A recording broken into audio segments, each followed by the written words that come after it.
Welcome to this edition of On Point. I am Kartikeya Sharma and I am joined by Gurdeep Singh Sappal, who is permanent invitee to the Congress Working Committee.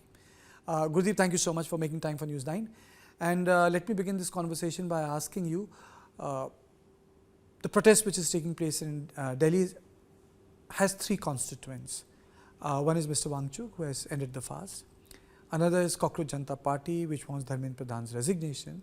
And the third constituent now is the Congress Party, though they have not gone to Jantar Mantar, but they have taken up the issue in Parliament. In your opinion, what happens from now? Look, number one, we do not see this agitation in parts. It's not that one part belongs to one section, one belongs to Congress and one belongs to third section. It's not like that. It's a genuine outpouring of sentiments and the youth are agitated. Whoever is joining is joining. So, we are not claiming the agitation and we are not dividing the agitation. And our stand has been very clear from day one that the minister has to go. Minister has to go because this is not a question of one single crime being committed, that there was a leakage and that leakage has not been plugged. It is an outcome of a conscious policy decision by Modi government. I will come to that later. So, that has been from day one, and after the atrocities and lathi charge on students, our point has been that accountability has to be fixed. The law does not provide that policemen without badges can go in for crowd control. The law does not provide that policemen in civil clothes can do a lathi charge. Laws are very clear. Supreme Court judgments are there on this issue. So, if the government of India is behaving, is treating police like a gunda force, then somebody has to be held accountable. And third, as Rahul Gandhi has been saying for last 3 days now, that Prime Minister has to apologize, because these are students, these are not criminals, they are not arsonists. The government, or I would say that people who are part of the BJP's larger ecosystem say that the protests, though largely peaceful, on occasions have been taken over by antisocial elements, policemen have been attacked, which brings me to a larger rubric of question that most of these protests claim to be Gandhian, but they do lack that ethic of discipline.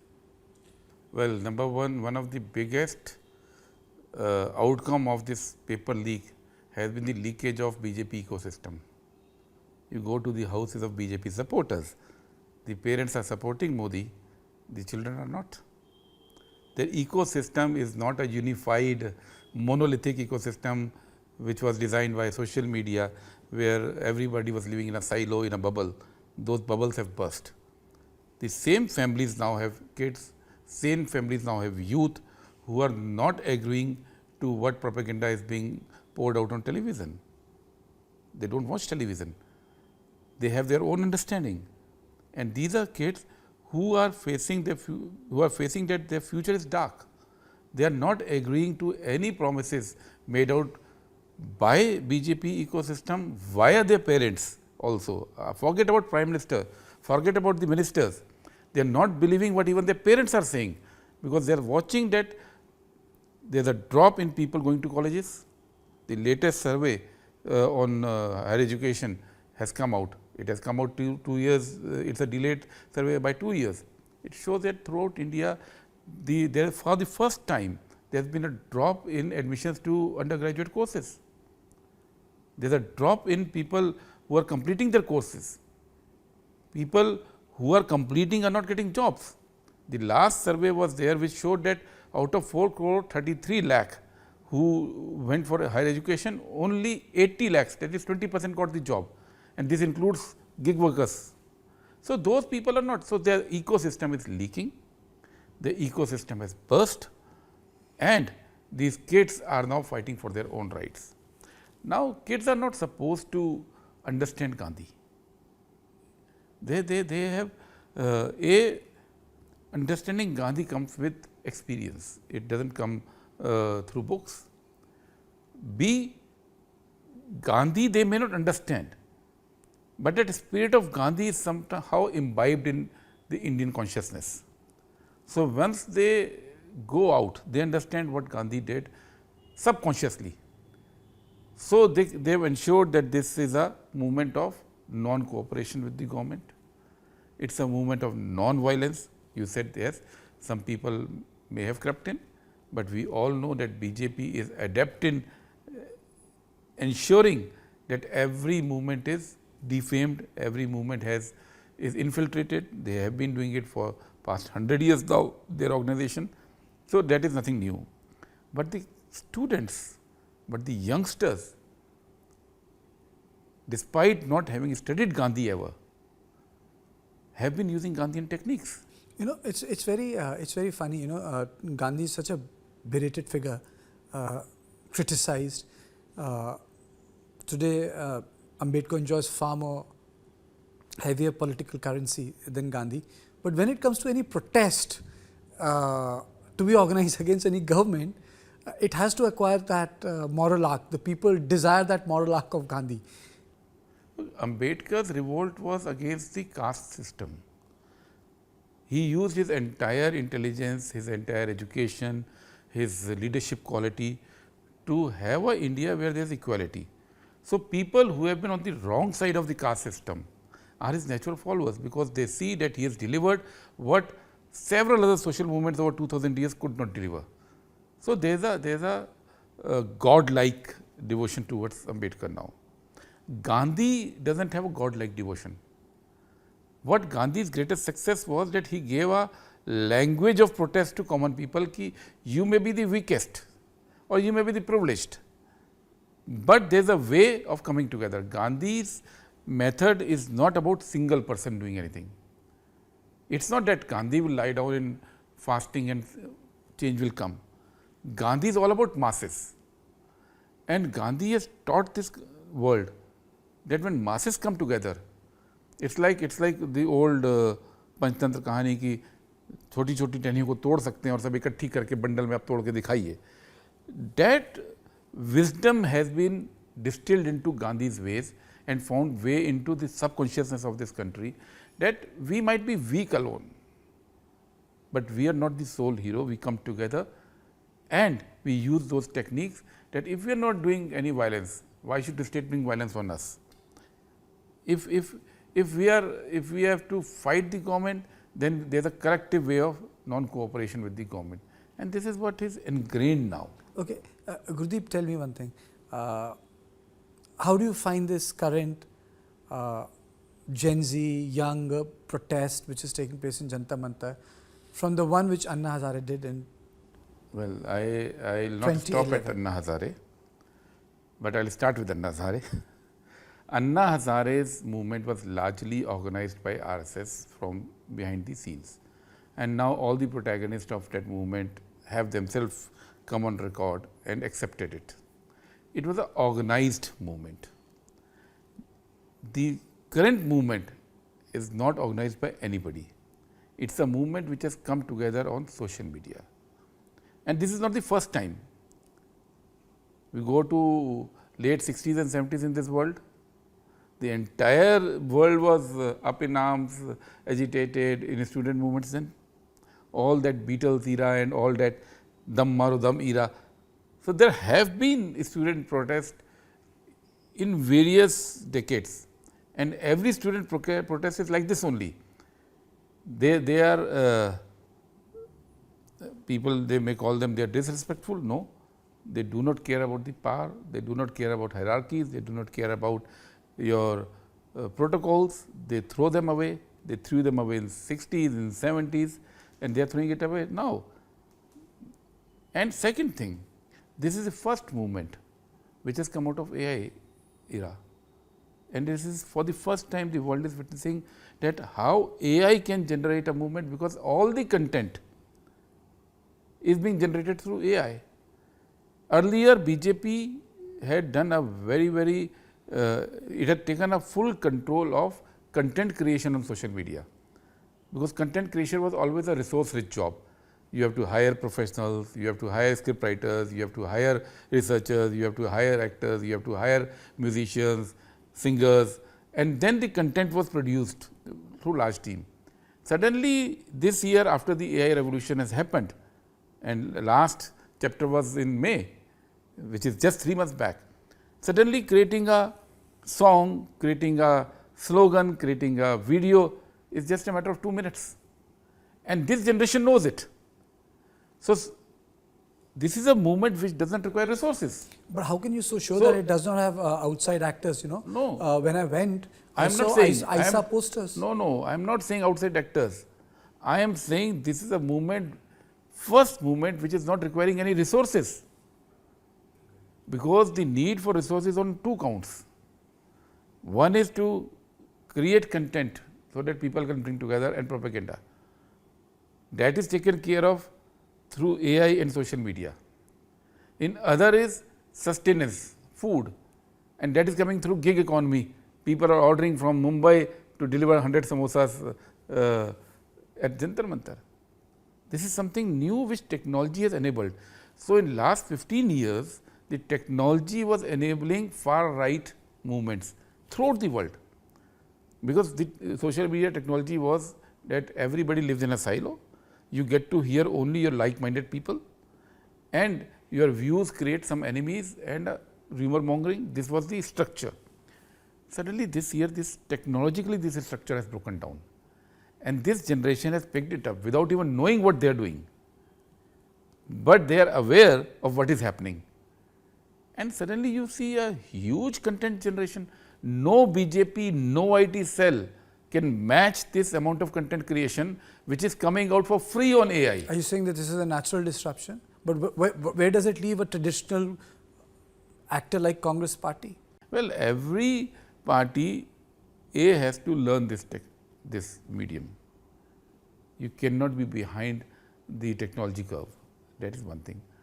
B, these momentums are created, but to crystallize it into result, you need a structured system. It's too big a country. Okay, that was a very good macro picture. I'm not going to have a debate on it, because I kind of agree with what you have said, that technology is one of the biggest disruptors, both when it comes to war, even when it comes to politics, or even economy. Technology has been the disruptor in human civilization. It's like a wheel. So, you know, wheel changed everything. Coming back to this entire protest, what will Congress do now? Wangchuk's fast has been broken.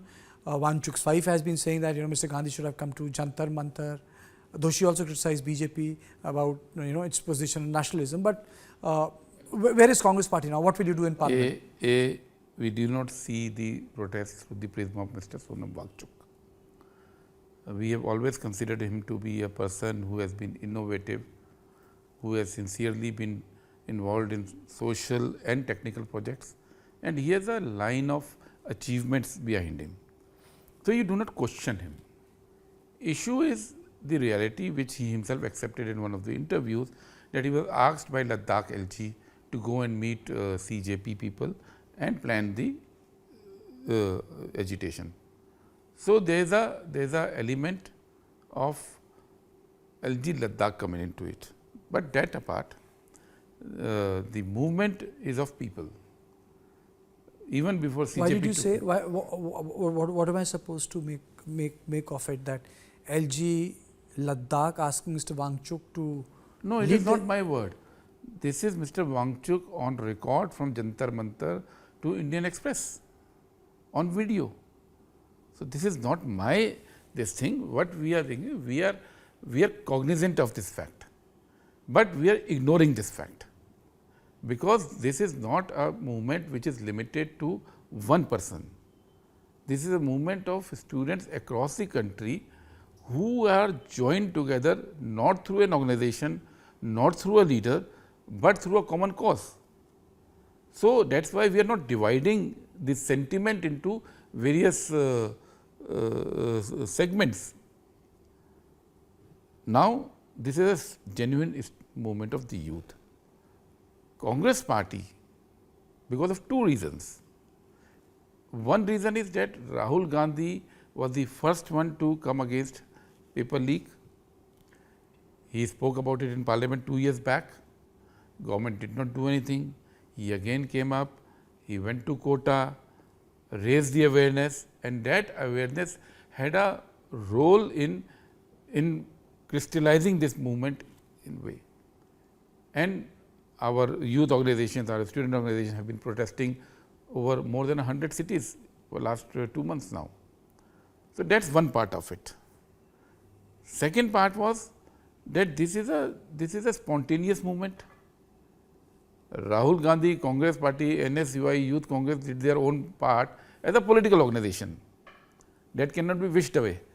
But the reality is also that there was a spontaneous movement. And Rahul Gandhi is very clear that we are there to support the movement. Let the movement have its own space.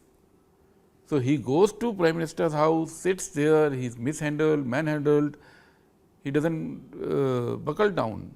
He goes to Gandhi Smriti, he takes everybody along, he has brought all the India parties together, but it is to support the movement, because this movement is of the youth. And youth want that Dharmendra Pradhan has to resign, and that is what Congress Party and Rahul Gandhi and India ally parties will continue to maintain even in parliament. So, if he does not resign, will the parliament remains dysfunctional? Well, there is a stalemate then, because why won't Dharmendra Pradhan resign? Will Dharmendra resignation NEET, solve the issue? This, it is not question of solving the issue. This is the first acknowledgement that there has been a policy level problem. And what is the policy level problem? Why, to be fair, paper leaks have been happening earlier also. Yes. Nobody denies it. What changed was that there are certain examinations in which no paper leaks happened ever.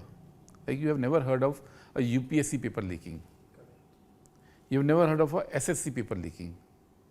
You have never heard that a bank exam paper leaked. These were of a different nature. Paper which used to leak earlier was some universities se leak ho gaya, some college se leak, but that was a different category, standalone matters. Why UPSC, SSC papers did not leak? Because there was a structure created.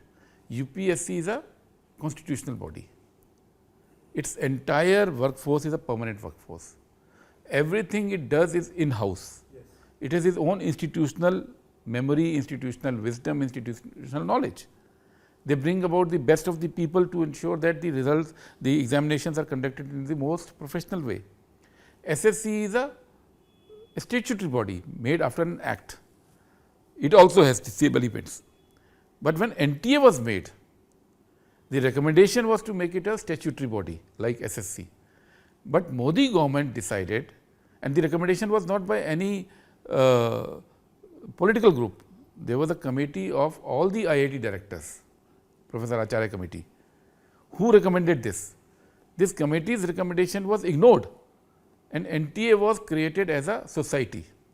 Now, what difference does it make? UPSC is audited by CAG, SSC is audited by CAG, banks are audited by CAG. NTA is not audited. There is no audit.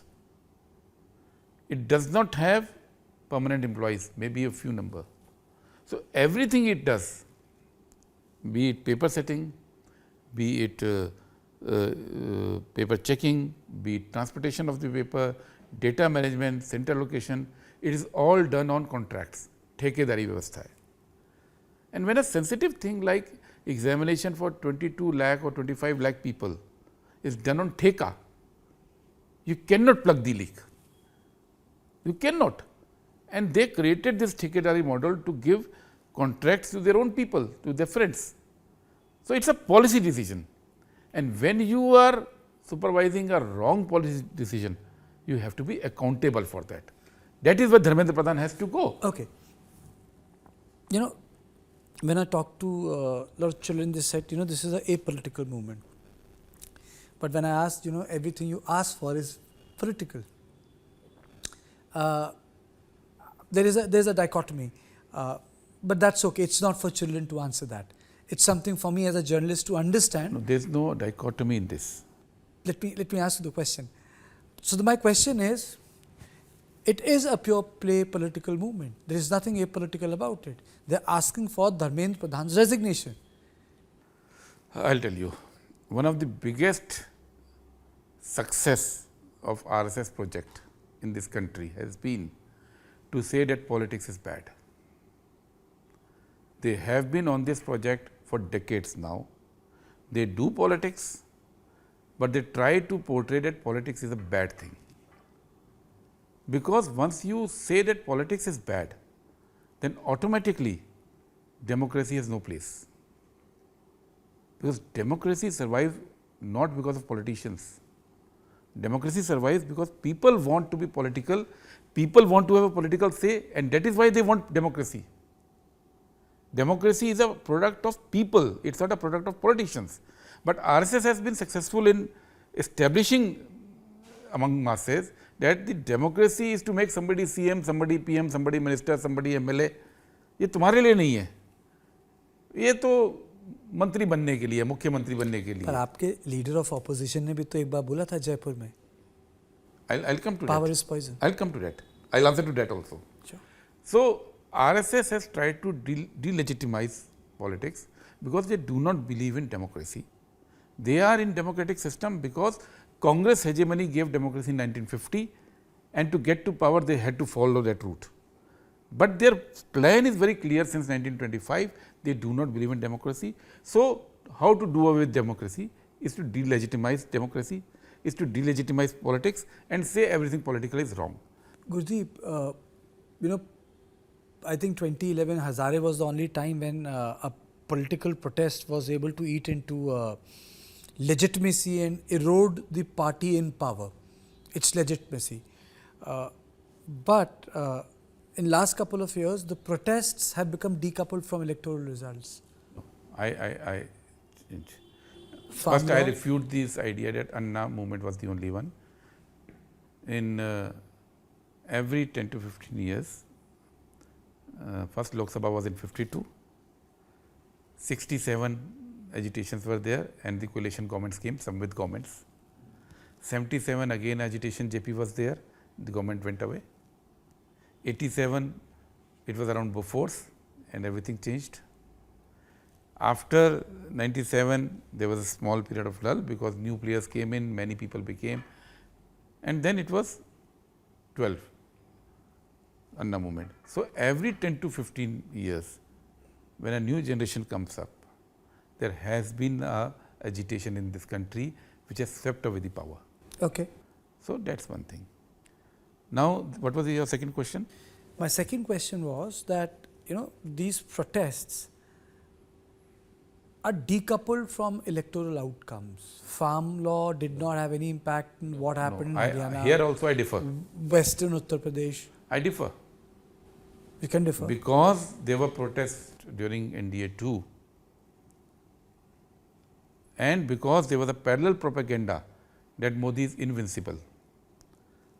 So two sets of realities were in this country. One set of reality was that people they wanted to vote away this. But because of the propaganda, even the opposition parties were not confident that Modi can be defeated. So end result when it came, everybody was shocked that he was contained at 240 instead of 400. So it was a matter of 20 seats. And that 20 seat difference was because of the propaganda, continuous propaganda via media, via social media and via their organization, which led to a reality that most of the opposition parties, maybe barring people like Rahul Gandhi, were not sure of winning. People were wanting a change and the end result was that the UPA, the India Alliance got 37% vote and BJP got 37.2% votes. So to say that those protests had no impact on the thinking of people is wrong. It is because of social media technology and complete surrender by institutions, Modi was able to create a image that he is invincible, which took away the confidence and last mile remained, which was 20 seats. 20 seats if he would have lost because of this, or if that confidence was there in opposition parties like JDU and he wouldn't have walked away from the alliance, Modi was out. Now after 24, people understand this, that what propaganda, what balloon they try to blow up. To conclude my conversation with you, where does it put Congress party in long run? They're not supporting. Number one, there's no inflection point. You see, when Modi came to power, he had several ideas which RSS had been nurturing for 50 years, 60 years. So they had Ram Mandir, they had 370, they had Pakistan, they had Teen Talaq, they had various uniform civil code. These were their core ideas. Then there was Swadeshi, there was Vishguru added to this, Make in India added to this. Now after 12 years, some of these agenda have been completed, some everybody knows has failed, and there is not a single new idea they have. There is not a single new dream they can now sell to people. There is a delimitation. Delimitation is not an idea, it is misuse of your power. It is like vote chori. Women reservation bill. Women reservation bill will come, it is not that only they will benefit. One nation, one poll. No, one nation, one poll they are not doing right now. These are management techniques. These are not ideas of governance. They are different. There is no idea of governance. Nobody expects BJP Karyakarta to be honest now. You know, I will tell you. You find one RSS Pracharak who did not marry, who was Chana Chabena branding wala banda, ki bilkul sadgi wala जीवन जीते हैं, who would go and do service. Now you find, is there a single Pracharak who is poor in this country, who is not moving in luxury cars? No, people know there's corruption is not going to end. They know corruption has gone up. People know that Modi has no answer for jobs. Modi has, so this is not inflection point. This is a reality that the ideas have run out and you do not have a new idea. And Congress here, our vision is not limited to one Andolan. In coming months and years before 29, you will see Congress putting up, Rahul Gandhi putting up a whole new vision. Well, I would only say, since I've run short of time, the proof of the pudding is in eating it. There will be an election in Punjab, there will be an election in Uttar Pradesh. I totally agree. If we lose those elections, there can be only two outcomes. Either people will get disillusioned, कि कोई फर्क नहीं पड़ता, जीतती तो BJP है, or again the pressure will be so high that it will not be able to handle, nobody will be able to handle it. So these are two extremes. To ensure that democratic path is on, we have to win. Okay. Thank you, Gurdeep. Thank you so much for giving time for